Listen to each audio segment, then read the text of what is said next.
பறிக்காதே பறிக்காதே மாநில உரிமைகளை பறிக்காதே. பாஜக தலைமையிலான மத்திய அரசின் வெள்ளை அறிக்கைக்கு எதிராக பிரதமர் மோடி அரசின் 10 ஆண்டு கால ஆட்சி குறித்து காங்கிரஸ் கட்சி கருப்பு அறிக்கை வெளியிட்டிருக்கு. ஒரு பக்கம் கருப்பு சின்னம் கருப்பு அறிக்கை, இன்னொரு பக்கம் சிவப்பு போராட்டம். எந்த பக்கம் பார்த்தாலும் பாஜகவுக்கு ஆப்பு வைக்கிற மாதிரில இருக்கு.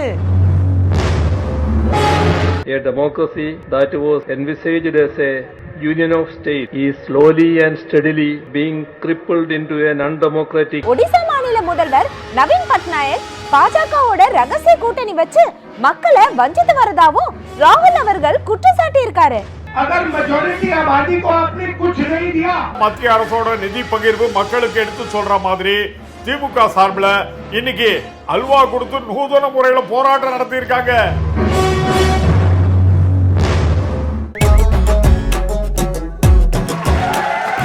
அதாகப்பட்டது மகாஜனங்களே. செல்லக்குட்டி குழந்தைக்கு பர்த்டேன்னு சொன்னாங்க, ஆனா யாரையுமே காணமே. ஒருவேளை ஃபங்க்ஷன் முடிஞ்சு எல்லாரும் கிளம்பிட்டாங்களோ? நான் அப்பவே சொன்னேன் சீக்கிரம் வாங்கன்னு. குழந்தையோட பேரண்ட்ஸ் வேற காணோம். வாங்க, வணக்கம், எப்படி இருக்கீங்க? ஆமா, ஃபங்க்ஷனுக்கு வந்திருக்கீங்க, கிஃப்ட் ஏதாவது கொண்டு வந்திருக்கீங்களா? கிஃப்ட் தானே, அது கார்ல இருக்கு. போன் பண்ணா டிரைவர் எடுத்துட்டு வருவாரு. அப்ப நீங்க முன்னெச்சரிக்கையா வந்து மண்டபத்தை பார்த்துட்டு போலான்னு வந்தீங்களா? இதுல என்னங்க முன்னெச்சரிக்கை இருக்கு? முன்னாடி வந்து பேசிக்கிட்டு இருந்தா பின்னாடி அவர் எடுத்துட்டு வர போறாரு. முன்னாடி பேசிக்கிட்டு இருந்தா பின்னாடி வருமா? என்னங்க அதிமுக பாஜக உறவு மாதிரி மர்மமாவே பேசிட்டு இருக்கீங்க? அவர் சொல்றதுக்கும் அவங்க உறவுக்கும் என்னங்க சம்பந்தம்? செல்லக்குட்டி, சம்பந்தம் இருக்கோ இல்லையோ, ஆனா கூட்டி கழிச்சு பார்த்தா கணக்கு சரியா தானே வருது. ஏங்க, என்னதான் கூட்டணிக்காக கதவு திறந்தே இருக்குன்னு அமித்ஷா சொன்னாலும் பாஜகவுக்கு கதவு மூடப்பட்டுருச்சுன்னு நம்ம ஜெயக்குமார் ஆணித்தரமா சொல்லிட்டாரே. இதுக்கப்புறமா சந்தேகப்படுறீங்க? சந்தேகப்படாம எப்படி இருக்க முடியும்? திமுகவும் காங்கிரஸ் எந்த நிலைப்பாட்டில் இருக்கு அப்படின்றது எல்லாருக்குமே தெரியுமே. பாஜகவோட கூட்டணி வச்சிருக்கிற கட்சிகளுக்கும் மோடி தான் பிரதமர் வேட்பாளர்ன்றது தெரியும். ஆனா எடப்பாடி பழனிசாமி தலைமையில் இருக்கிற அதிமுக மத்தியில ஆட்சியில யாரை முன்னிறுத்துதுன்னு சொல்ல முடியுமா? இப்ப நீங்க என்ன சொல்ல வரீங்க? அதாவது தேர்தலுக்கு முன்னாடி இல்லைனாலும் தேர்தலுக்கு அப்புறமா அதிமுகவோட ஆதரவு பாஜகவுக்கு தான் இருக்கும். அண்ணாமலைஜியை திட்டுற அளவுக்கு மோடிஜியை திட்டுறாங்களா இல்ல விமர்சிக்கிறாங்களா? நல்லா உன்னிப்பா கவனிச்சு பாருங்க, புரியும். நீங்க சொல்றது கொஞ்சம் புரியுற மாதிரியும் இருக்கு, குழப்பமாவும் இருக்கு. செல்லக்குட்டி, ரொம்பலாம் யோசிச்சுக்கிட்டு இருக்க கூடாது. நம்ம அண்ணியார பாரு, டக்கு டக்குன்னு அடிச்சுக்கிட்டு இருக்காங்கல்ல. அண்ணியாரா? யார சொல்றீங்க? ஏங்க, அண்ணி யாருன்னா தமிழ்நாட்டுக்கே தெரியும். தேமுதிக பொதுச் செயலாளர் பிரேமலதா விஜயகாந்த் தான். உங்களுக்கு தெரியாதா? அட ஆமாங்க, மறந்தே போயிட்டேன். அவங்களுக்கு என்ன தில்லைன்னு சொல்றீங்க? எந்த கூட்டணியாக இருந்தாலும் 14+1 இதுதான் தேமுதிகவோட நிலைப்பாடுன்னு டக்குன்னு சொல்லியிருக்காங்களே. தலைக்கு எவ்வளவு தில்லு பாத்தியா? 14 பாராளுமன்ற தொகுதியும் ஒரு ராஜ்யசபாவும் யார் தருகிறார்களோ அந்த கட்சியோட தான் நம்ம கூட்டணி போகணும். இதுல என்னங்க தப்பு? தேமுதிகவும் தமிழ்நாட்டுல எதிர்கட்சின்ற அந்தஸ்துல இருந்தது தானே. என்ன இப்ப கேப்டன் இல்ல? அது இல்லங்க, கொள்கை என்ன கோட்பாடு என்னன்னு எல்லாம் கவலைப்படாம யாரு அதிக சீட்டு கொடுக்கறாங்களோ அவங்க கூட கூட்டணினா மக்கள் ஏத்துக்குவாங்களா? இந்த சந்தேகம் வர்றது சகஜம்தான். இத பத்தி செய்தியாளர்கள் கேட்டிருக்காங்க. அதுக்கு பிரேமலதா விஜயகாந்த் அவர்கள் பதிலும் சொல்லியிருக்காங்க. சமூக நீதி சித்தாந்த ரீதியான கட்சி தான் தேமுதிக, அதில் உங்களுக்கு சந்தேகமே வேண்டாம் அப்படின்னு குறிப்பிட்டிருக்காங்க. எனக்கு இதுல என்ன சந்தேகம்னா, சமூக நீதி பேசுற கட்சிகள் எப்படி பாஜகவோட கூட்டணி அமைக்க முடியும்? ஆட, அரசியல்ல இதெல்லாம் சாதாரணமாப்பா. ஆனா தம்பி, பிரதமரே நாடாளுமன்றத்துல அரசியல் பண்றது தான் ஏத்துக்க முடியல. ஆமாங்க, நாங்க 400 சீட்டுக்கு மேல ஜெயிப்போம், நீங்க 40 சீட்டு கூட ஜெயிக்க மாட்டீங்கன்னு ஆணவத்துல ரொம்ப பேசிட்டு இருக்கிறதா கேள்விப்பட்டேன். தமிழ்நாட்டு மக்களுக்கு வெள்ள பாதிப்பால ஏற்பட்ட பிரச்சனைக்கு நிதி ஒதுக்கீடு பண்ண முடியல. மணிப்பூர்ல ஏற்பட்ட வன்முறைக்கு வாயை திறந்து வெளிப்படையா பேச முடியல. இதுல 10 வருஷம் பாஜக ஆட்சி தான் பெஸ்ட்னு வெள்ளை அறிக்கை கொடுக்க போறாங்களாம். இவங்க வெள்ளை அறிக்கை கொடுத்தா நாம கருப்பு அறிக்கை கொடுத்துட வேண்டியது தானே. கருப்பறிக்கையா? அது எப்படிங்க கொடுக்க முடியும்? கொடுக்க முடியுமான்னு கேட்காத, கொடுத்தாச்சு. பாஜக தலைமையிலான மத்திய அரசின் வெள்ளை அறிக்கைக்கு எதிராக பிரதமர் மோடி அரசின் 10 ஆண்டு கால ஆட்சி குறித்து காங்கிரஸ் கட்சி கருப்பு அறிக்கை வெளியிட்டிருக்கு. இந்த அறிக்கையை காங்கிரஸ் கட்சி தலைவர் மல்லிகார்ஜுன கார்கே இன்னைக்கு வெளியிட்டிருக்காரு. Super matter sir. பாஜகவுடைய தலகணத்துக்கு சரியான அடியா இருக்கும். ஆமா தம்பி, கருப்பு அறிக்கையை வெளியிட்டதுக்கு அப்புறம் மல்லிகார்ஜுன கார்கே அவர்கள் இதை பத்தி பேசியிருக்காரு. நாடாளுமன்றத்தில் பிரதமர் மோடி பேசும்போதெல்லாம் தனது அரசின் தோல்விகளை மறைக்கிறாரு. அதே நேரத்தில் நாங்கள் அரசின் தோல்வி குறித்து பேசும்போதெல்லாம் அதற்கு முக்கியத்துவம் கொடுப்பதில்லை. அதனால கருப்பு அறிக்கை வெளியிட்டு மோடி அரசின் தோல்விகளை மக்களுக்கு எடுத்து கூறுகிறோம்னு சொல்லியிருக்காரு. அது மட்டும் இல்ல, நாட்டில் ஜனநாயகத்துக்கு ஆபத்து ஏற்பட்டுள்ளது. கடந்த 10 ஆண்டுகளில் பாஜகவால் 411 எம்எல்ஏக்கள் வாங்கப்பட்டுள்ளனர். அவர்கள் பல காங்கிரஸ் அரசுகளை கவிழ்த்துள்ளனர். அவர்கள் ஜனநாயகத்தை அழிக்கிறார்கள் அப்படின்னு அவர் குறிப்பிட்டிருக்காரு. ब्लैक पेपर इस सरकार के खिलाफ और इसकी बात कभी बीजेपी की सरकार नहीं करती तो पूरे देश में चीफ मिनिस्टर तुम्हारे होते थे. ये गिरा गिरा के चीफ मिनिस्टर नहीं बना सकते.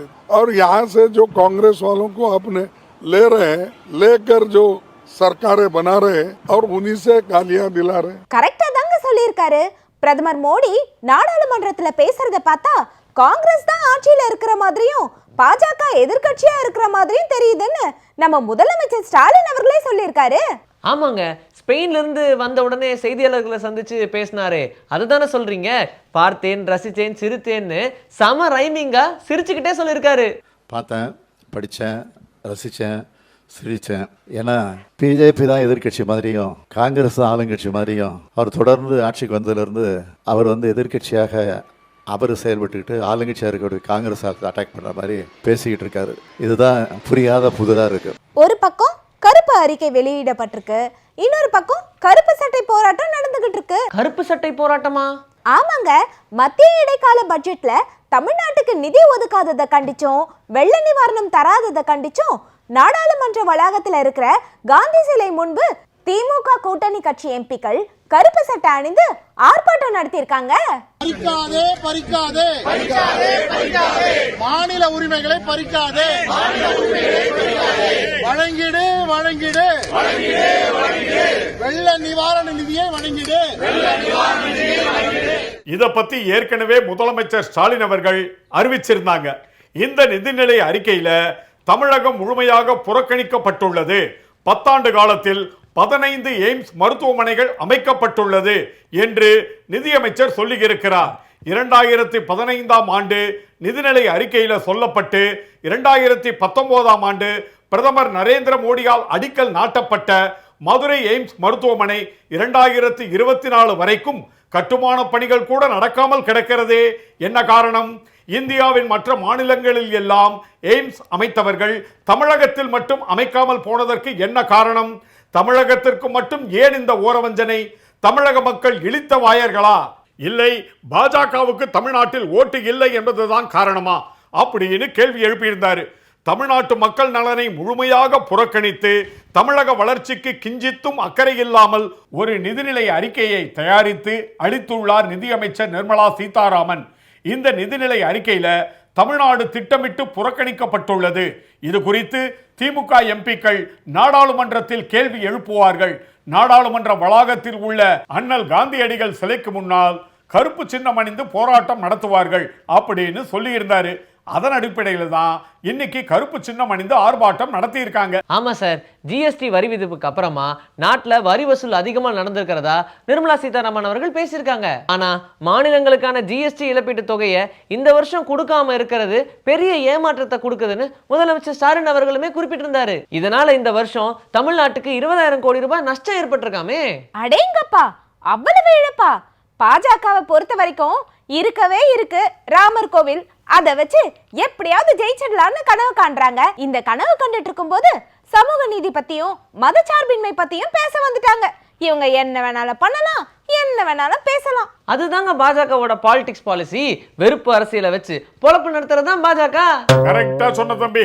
ஒடிசாவில் நியாய யாத்திரை மேற்கொண்டிருக்கிற ராகுல் காந்தி அவர்கள் கூட இதை குறிப்பிட்டு பேசியிருக்காரு. பாஜக RSS நாட்டில் வெறுப்பை மட்டுமே விதைக்கும் வேலைகளில் ஈடுபட்டு வருகின்றன.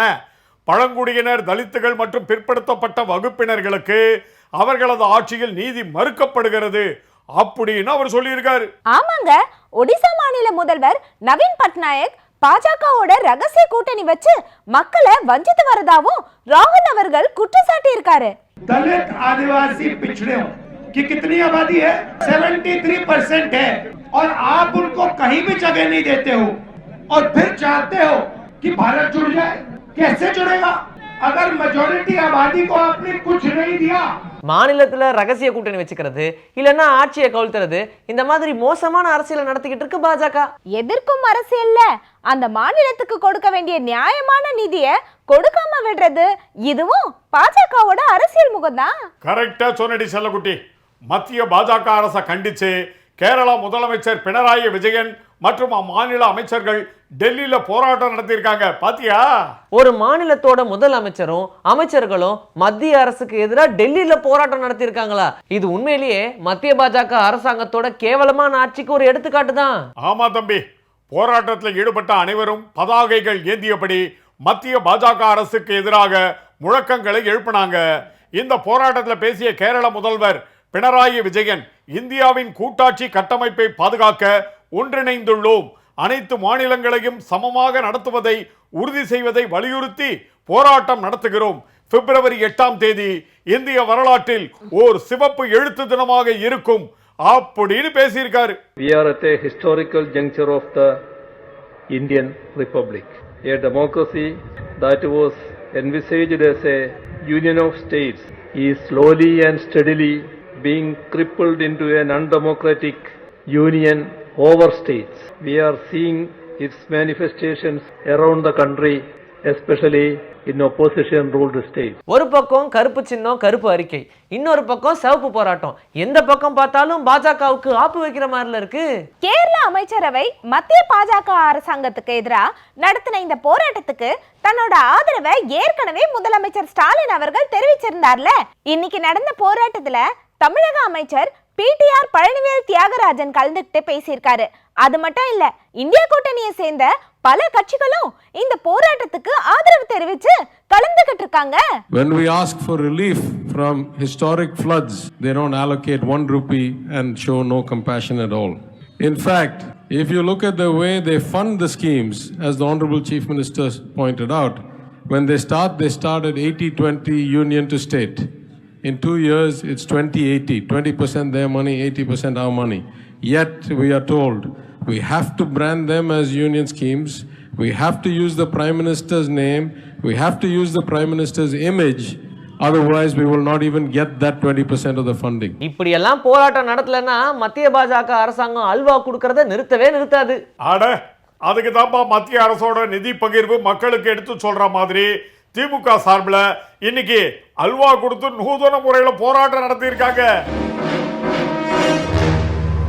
அல்வா கொடுத்து போராட்டம், கருப்பு அறிக்கை வெளியிட்டு போராட்டம், கருப்பு சட்டை அணிந்து போராட்டம், சிவப்பு போராட்டம், அடேங்கப்பா எவ்வளவு போராட்டங்கள்! நாட்டு மக்களுக்கு எதிராக செயல்படுற பாஜக அரசாங்கத்துக்கு நடு மண்டையில நங்கு நங்கு நங்குன்னு கொட்டுற மாதிரி இருக்கு. இதுக்கப்புறமும் பாஜக நாட்டுல தாக்கு பிடிக்கும்னு நினைக்கிறீங்களா? ரொம்ப கஷ்டம், பாவம். இது தெரியாம ஓவரா ஆடிக்கிட்டு இருக்கு பாஜக. சரிங்க, ரொம்ப நேரம் ஆயிடுச்சு. நீங்க டிரைவருக்கு போனை போட்டு கிஃப்ட் எடுத்துட்டு வர சொல்லுங்க. தம்பி, எங்களுக்கு ரெகுலர் கஸ்டமர் இருக்கிற ஒரு பேரண்டோட குழந்தைக்கு தான் இன்னைக்கு பர்த்டே. அவங்கள காணோம். அது மட்டும் இல்லாம நாங்க குழந்தைகிட்ட தான் கிஃப்ட்டை கொடுப்போம். சொன்னா புரிஞ்சுக்கங்க சார். பர்த்டே ஃபங்க்ஷனுக்கு வராதவங்களை கூட்டிட்டு வரதுக்காக பேரண்ட்ஸ் அவங்க வீட்டுக்கே போயிருக்காங்க. கிஃப்ட் எங்கிட்ட கொடுத்துட்டு போங்க. தம்பி, அதான் தெளிவா சொல்றாருல, நாங்க குழந்தைகிட்ட தான் கிஃப்ட் கொடுப்போம். உனக்கு சொன்னா புரியாதா? மேடம், உங்களுக்கு தான் நான் சொன்னா புரிய மாட்டேங்குது. அந்த குழந்தையே நான் தான். என்னது, நீ குழந்தையா?